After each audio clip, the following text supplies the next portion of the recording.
அனைவருக்கும் வணக்கம். இன்றைய செய்தி நாளை வரலாறு என்ற தலைப்பில் தினந்தோறும் முரசொலி நாளிதழ் வர செய்தியை என்னோட யூடியூப் சேனல்ல பதிவு பண்ணிட்டு வரேன்.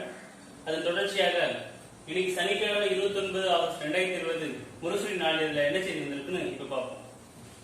கையை கழுவ சொன்னா நம்மளே கை கழுவி விட்டார்கள். அதிமுக அரசு கொரோனாவிலிருந்து மக்களை காப்பாற்ற தவறிவிட்டது என கொளத்தூரில் நலத்திட்ட உதவிகள் வழங்கி தலைவர் மு.க. ஸ்டாலின் அவர்கள் உரை நிகழ்த்தியிருக்காரு. முன்னேற்றத்திற்கும் அனைத்து பரிமாணங்களையும் சாதித்து காட்டியவர் எச். வசந்தகுமார் எம்பி. மறைந்த கன்னியாகுமரி மாவட்ட நாடாளுமன்ற உறுப்பினர் மறைந்த எச். வசந்தகுமார் எம்பி அவர்களுக்கு கழக தலைவர் மு.க. ஸ்டாலின் அவர்கள் தன்னுடைய இரங்கலை தெரிவித்திருக்காரு. நீட் ஜேஇஇ நுழைவுகளை ஒத்திவைக்க கோரி 6 மாநில அரசுகள் சீராய்வு மனுக்களை உச்சநீதிமன்றத்தில் தாக்கல் செய்துள்ளன என முரசொலி முதல் பக்கத்தில் செய்தி வந்திருக்கு. வாழையடி வாழையாக, அதாவது பேரறிஞர் அண்ணாவுடன் பெரியார், பேரறிஞர் அண்ணாவுடன் டாக்டர் கலைஞர், டாக்டர் கலைஞருடன் நம்முடைய தளபதி அவர்கள் என வாழையடி வாழையாக புகைப்படம் முரசொலி முதல் பக்கத்தில் வெளிவந்திருக்கு.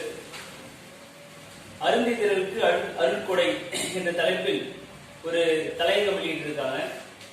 இன்னைக்கு கழக உயர்நிலை செயல்திட்ட குழு உறுப்பினரும் முன்னாள் அமைச்சருமான ஆர். ரகுமான் கான் அவருடைய திருவுருவப் படத்தை திறந்து வைத்து கழக தலைவர் மு.க. ஸ்டாலின் அவர்கள் புகழஞ்சலி செலுத்தியிருக்கிறார். என் கடைசி மூச்சு உள்ளவரை தமிழினமே, உனக்காக உழைப்பேன், போராடுவேன், அனைவரும் ஒன்றிணைவோம், வென்று காட்டுவோம் வாரில் என 2018ஆம் ஆண்டு நடைபெற்ற பொதுக்குழுவில் கழக தலைவராக தேர்ந்தெடுக்கப்பட்ட மு.க. ஸ்டாலின் பிரகடனப்படுத்தி பேசியதை இன்னைக்கு முரசொலி மறுபிரசுரம் செய்திருக்கிறது. சைதாப்பேட்டை தொகுதியில் கோதண்டராமன் கோயில் குளத்தை தூர்வாரும் பணிய மாவட்ட செயலாளர் மா. சுப்பிரமணியம் அவர்கள் துவங்கி வச்சிருக்காங்க. சென்னை தெற்கு மாவட்டம் கலைஞர் நகர் மேற்கு பகுதி 135வது வட்ட செயலாளர் பூக்கடை பழனிசாமியின் புதல்வி காவியா திருமணத்தை கழக தலைவர் மு.க. ஸ்டாலின் அவர்கள் வாழ்த்து தெரிவிச்சிருக்காரு. தம்பி ஸ்டாலின் வெற்றி பெறுவார், பேரறிஞர் அண்ணா புகழாரம். ஸ்டாலின் மிகவும் புத்திசாலி, திறமையானவர், தந்தை போல் தம்பி ஸ்டாலினும் வெற்றி பெறுவார் என அன்றே பேரறிஞர் அண்ணா அவர்கள் சொல்லியிருக்கிறார். ஒட்டுமொத்த தமிழினத்தின் தளபதி, இனமான பேராசிரியர் பாராட்டு. ஸ்டாலின் கழகத்திற்கு மட்டும் தளபதி அல்ல, வருங்காலத்தில் ஒட்டுமொத்த தமிழினத்துக்கும் தளபதியாக வருவார் என ஸ்டாலின் தான் எதிர்காலத்தில் இந்த கழகத்தை கட்டி காப்பாற்றுவார் என்று அடையாளம் காட்டுகிறோம் என 3/2/2012 நடைபெற்ற பொதுக்குழுவில் இனமான பேராசிரியர் அவர்கள் தெரிவிச்சிருக்காரு. அமைச்சர் ஓ.எஸ். மணியின் துணைவியார் மறைவுக்கு கழக தலைவர் மு.க. ஸ்டாலின் அவர்கள் தொலைபேசி வாயிலாக அவர்களுக்கு ஆறுதல் தெரிவித்திருக்காரு. கொளத்தூரில் தலைவர் மு.க. ஸ்டாலின் நலத்திட்ட உதவிகள் வழங்கினார் சொல்லிட்டு ஒரு 4 புகைப்பட வெளிவந்திருக்கு. திமுக விவசாய அணி தருமபுரி மாவட்ட துணை அமைப்பாளர் நியமனம்.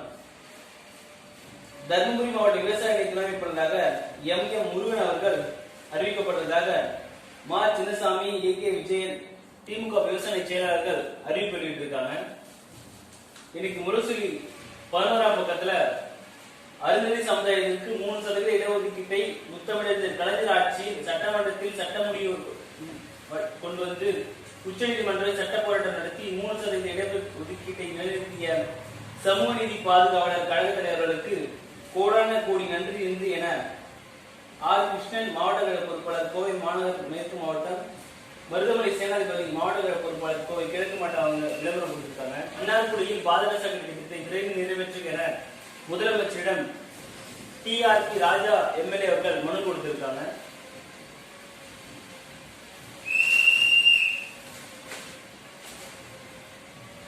கொரோனா பேரிடர் காலத்திலும் ஆளும் கட்சியாக மாறிய திராவிட முன்னேற்ற கழகம் செயல்பாட்டு முதலமைச்சரே நம்ம தலைவர் ஸ்டாலின் தான் என முனைவர் விஜய் அசோகன் என்பவர் ஒரு கட்டுரை எழுதியிருக்காரு. ஒரு பக்கத்துக்கு அதை படிச்சு பாருங்க. தலைவர் பத்தி நல்லா எழுதியிருக்காங்க. கழக தலைவராக 3 ஆண்டுகள் அதிகரித்து வைக்கும் தலைவர் மு.க. ஸ்டாலினுக்கு பல்வேறு கட்சி தலைவர்கள் வாழ்த்து தெரிவிச்சிருக்காங்க. அதன் அடிப்படையில திராவிட கழக தலைவர் டி. வீரமணி அவர்கள் ஆற்றல் மிக்க தலைவராக மு.க. ஸ்டாலின் வளர்ந்து வருவார் என பாராட்டியிருக்காரு. வரும் ஆண்டு முதலமைச்சராக மு.க. ஸ்டாலின் முடிசூட்டும் ஆண்டாக அமையும் என மதிமுக பொதுச் செயலாளர் வைகோ அவர்கள் பாராட்டு தெரிவித்திருக்காரு. தமிழகத்திற்கு மு.க. ஸ்டாலின் தலைமை தவிர்க்க முடியாதது என விடுதலை சிறுத்தைகள் கட்சி தலைவர் தொல் திருமாவளவன் கருத்து தெரிவிச்சிருக்காரு. தேசிய அளவில் தனி முத்திரை பதித்து வரும் திராவிட முன்னேற்ற கழகத்தின் தலைவர் மு.க. ஸ்டாலின் மேலும் பல வெற்றிகளை குவிக்க வாழ்த்துகிறோம் என தமிழ்நாடு காங்கிரஸ் தலைவர் கே. எஸ். அழகிரி வாழ்த்து தெரிவித்திருக்காரு. மத்திய மாநில அரசுகளின் மக்கள் விரோத கொள்கையை எதிர்ப்பதில் முன்னிற்கும் மு க ஸ்டாலின் பணியை மேலும் சிறப்ப வாழ்த்துகிறேன் என மார்க்சிஸ்ட் மாநில செயலாளர் கே பாலகிருஷ்ணன் வாழ்த்து தெரிவிச்சிருக்காரு. உத்தரப்பிரதேச கலைஞரின் பணிகளை தூய்மையின்றி நடத்தி வரும் மு க ஸ்டாலின் வெற்றி தொடரும் என ஐதேக்கு நிறுவனர் பார்வையிட வாழ்த்திருக்காரு. இன்னைக்கு முரசொலி மொத்தம் 10 பக்கம். கடைசி பக்கத்துல முரசொலியின் சில நினைவுரைகள் 17 நாளாக தொடர்ந்து வெளிவந்துட்டு இருக்கு. நேற்று கழக தலைவர் மு க ஸ்டாலின் அவர்களிடம் டாக்டர் கலைஞர் அவர்களுக்கு அவர்களிடத்தில் கார் ஓட்டுநர் பணிபுரிந்த எம் கோபி அவருடைய திருமணத்துக்கு வாழ்த்து தெரிவிச்சிருக்காரு. அவருடைய புகைப்படம் முரசொலி கடைசி பக்கத்தில் வந்திருக்கு. இன்னைக்கு முரசொலி மொத்தம் 10 பக்கம் தான். நாளைக்கு முரசொலி என்ன வருதுன்னு நாளைக்கு பார்ப்போம். நன்றி, வணக்கம்.